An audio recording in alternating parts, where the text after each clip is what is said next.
All right, as promised, welcome in Baylor Athletics Hall of Famer Pat Nunley, my broadcast partner on the Baylor broadcast. And good morning to you. As if we didn't spend enough time together last night, here we are getting together the day after the game. And what a great effort by Baylor against a really good team in Arizona.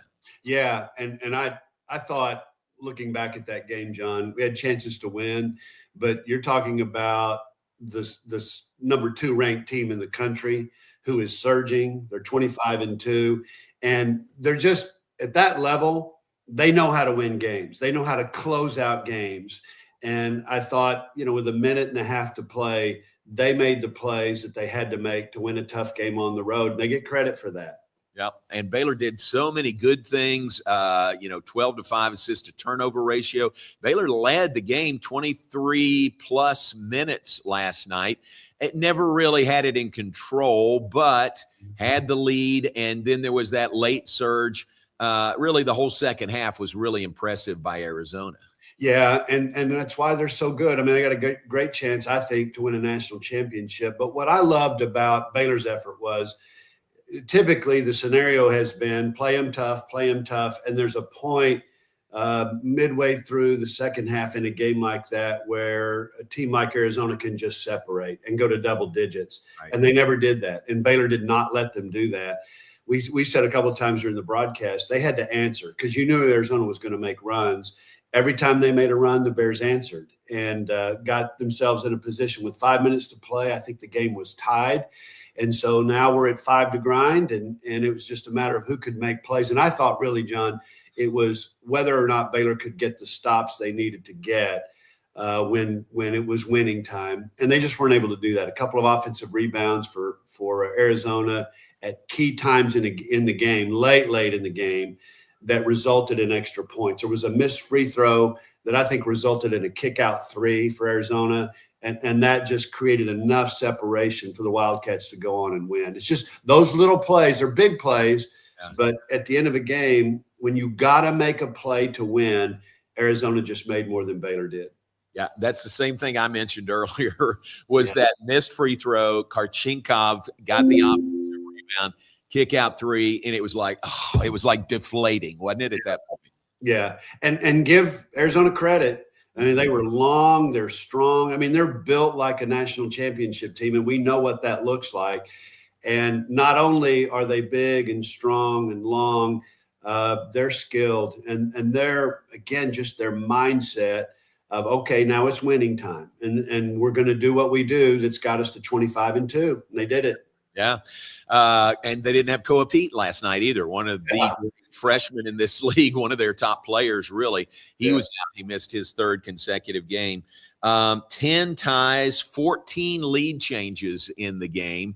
I'm not sure we mentioned that in postgame, but that shows how Baylor was right there the whole night. And actually, Arizona's biggest lead of the night was the final margin of 7 points. Yeah, and that got a little bit skewed too because we had to foul, get them to the free throw line.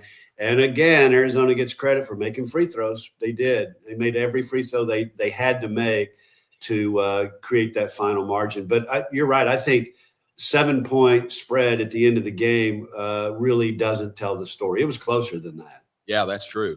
Good night for Cam Carr, scoring 26 points. Also 16 by Isaac Williams. Isaac has really been coming on lately, hadn't he? Yeah, and he scored about his average over the last 5 games. And, John, you and I have talked about this a lot. We saw him last July in Germany at the World University Games, and you could see the potential there, but he was pretty raw. But great athlete. Charlie Melton, the strength and conditioning coach, has said pound for pound, he's the strongest player on the team. So there was an awful lot to work with. And I think about 5 games ago, you just saw a light come on with him. And right now we're getting a glimpse of what he can become. I mean, 5 assists, 0 turnovers against one of the top 3 defensive teams in the country. Yeah. A really good night. Yeah. Rebounding was a factor. Arizona just beats everybody in rebounding and points in the paint with all those big guys. They usually dominate there, but Baylor actually had more points in the paint last night than Arizona. Yeah, that's crazy because that just doesn't happen. In fact, we said during the broadcast, Arizona number 3 in the country in points in the paint per game on average. Yeah. And the Bears outscored them by I think 6 in the paint. And that's just not been a Baylor strength. But we said again coming in, Baylor needed better shots. They had not been shooting well because their shot selection was so bad. Well, they got a lot of points in the paint. And it wasn't like, we're feeding into the low post. It's guys getting into the lane and finishing at the rim. And when Baylor does that, that's Baylor offense at its very best. And they put a lot of points on a team that can really defend. A team, by the way, that in Arizona's last game against Houston held Houston scoreless in the second half for 10 minutes. For 10 minutes. 10 minutes. Doesn't sound possible. No. Another guy who you mentioned post-game had a kind of a quiet but effective game was Michael Rataj. He had 7 points and 7 rebounds in the game last night. Yeah, he did. It was good to see him come on too. Baylor can't get where it aspired to be without Michael Rataj really producing. And I think it's taken him a long time to figure out really what his role on this team is. We thought when Najee came in, thought that he was a little further along than he really is. That would allow Rataj to play a more natural position for him. That didn't happen. And so I think he's played a lot out of position. He's not a three-point shooter. He's really more of a distributor. He's almost a point forward, if you think about it. He's a good passer. And so last night, he, I think, found his groove. And that's the second game in a row that he's played really well. And he has to for the Bears to get, again, if they're going to put a little run together, Rataj is really critical to that. Yeah.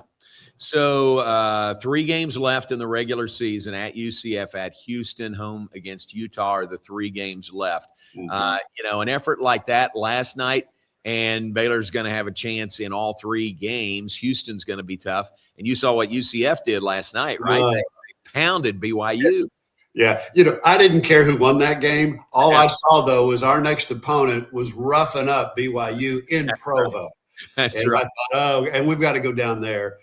But if we're going to go beat a team, a really good team on the road, now's the time to do it. Because I think these last 2 games, even though last night ended in a loss, this team has found a bit of a groove. They played really well against Arizona State. I thought they played really well last night.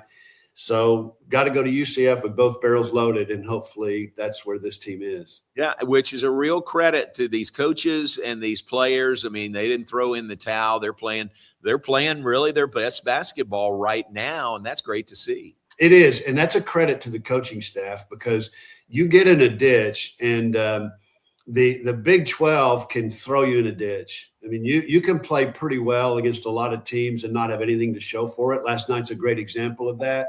But the coaching staff's ability to keep their heads up, keep them playing hard, keep them optimistic. Cameron Carr's interview last night with us, John, after the game, just kind of personified that.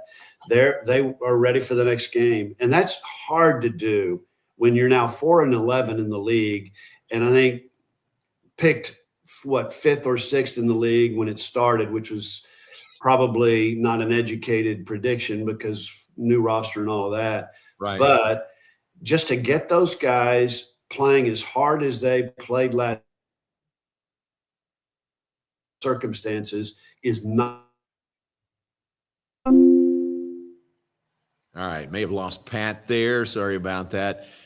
See if we can get him back. Love to get his thoughts on all the extras with the game last night and the broadcast, and recognizing him for his 45 years. That was really fun to do. And again, this is just, you got us now? Yeah, I can hear you. Can you hear me? Yeah, we got you. Good deal. Okay, Just off the court, it sure was fun to drop in those messages from so many guys during the game last night, recognizing you were 45 years. Well, so I come home from the game, and I'm a little wound up about the game. And I replayed, you sent me those audio clips. I replayed every one of them. And I was up till probably 1 o'clock in the morning just doing that. And it just was so heartwarming. And, at this stage of the game, that stuff, I mean, it always does. But at my age, our age, That stuff really matters to me. I never really thought about 45 years. I don't think about that until I'm hearing from others, and I had a lot of really just encouraging comments at the game, after the game, a lot of text after the game. And then it hit me. It hit me really about midway through the game. But after the game, I had to stop and just get quiet and think about all that. It was really nice. That's great. Well, it was sure fun to do. It was really good. You deserve it. You deserve everything good that comes your way. And speaking of age, happy birthday to you. Hey, thank you. Thank you. You know, my grandson asked me how old I was going to be today, and I did. I did. Yep. There we go. 6'7", 6'7", and he loved it. He thought that was so. I'm hip now. At 67, I'm still hip. That's good. That 6'7" can be hip. Well, happy birthday. Loved it last night, and we'll hit the road to Orlando coming up later this week. Thanks for your time this morning. Yeah, John, and thank you for everything you did last night to put that together. You guys are way too good to me, but I'll take it. Thanks. It was cool. It was very fun. Appreciate it. Love you. We'll see you soon. Hey, guys. Bye-bye. All right.